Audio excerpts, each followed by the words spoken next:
क्रांती सूर्य तू, शिल्पकार तू, भारताचा बोधिसत्व मूक नायका, मोडल्या रूढी त्या परंपरा, दिव्य तेजा तूच सकल न्यायदायका।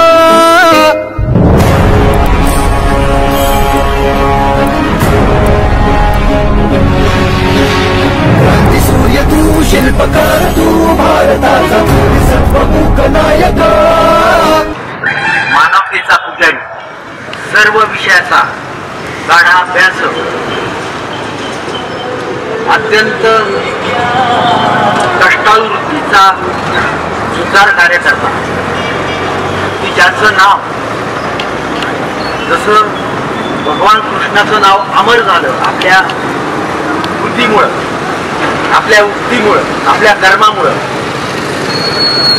तितकंच आंबेडकरांचं नाव, बाबासाहेब आंबेडकरांचं नाव मानवाच्या इतिहासामध्ये अजरामर राहील असंच त्यांचं जीवन आहे। बाबासाहेब आंबेडकरांचा आणि नगर जिल्ह्याचा फार जवळचा संबंध आहे। अहमदनगरच्या कोर्टामध्ये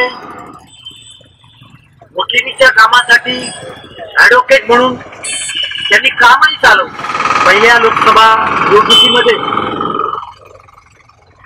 त्यांचा पराभव करण्यात आला होता। तर माणसाचं महत्व, केलेल्या कामाचं महत्व बऱ्याचदा त्याच्या हयातीत लक्षात येत नाही, नंतर येतं। परंतु तत्कालीन पंतप्रधान पंडित नेहरूंनी त्यांचा पराभव होऊन झाल्यानंतर देखील पुन्हा त्यांना कायदेमंत्री म्हणून समाविष्ट करून घेतलं, कारण त्यांना माहित होतं या तोडीचा भारतामध्ये माणूसच नाहीये, दुसरा पर्याय पण नाहीये। म्हणजे जिथं त्या माणसाने शिकवली की आपण असं कार्य करावं की आपल्याला पर्याय देखील नसतात, आपल्या शत्रूला देखील, आपल्याला विरोध करणाऱ्याला देखील आपला हेवा वाटला पाहिजे। जेवढं काम करून स्वतःचं नाव काळाच्या कालकप्पावर अजरामर ठेवण्याची ताकद त्या व्यक्तीमध्ये होती। मानवता हीच जात श्रेष्ठ आहे हे जगाला दाखवून दिलं। अशा महामानवाला आबासाहेब काकडे शिक्षण समूहातर्फे, जनशक्ती विकास आघाडीतर्फे, जनशक्ती उद्योग समूहातर्फे मी विनम्र अभिवादन करतो। पुनश्च डॉक्टर बाबासाहेब आंबेडकरांना मानाचा मुद्रा करून थांबतो। जय हिंद, जय भारत, जय भीम।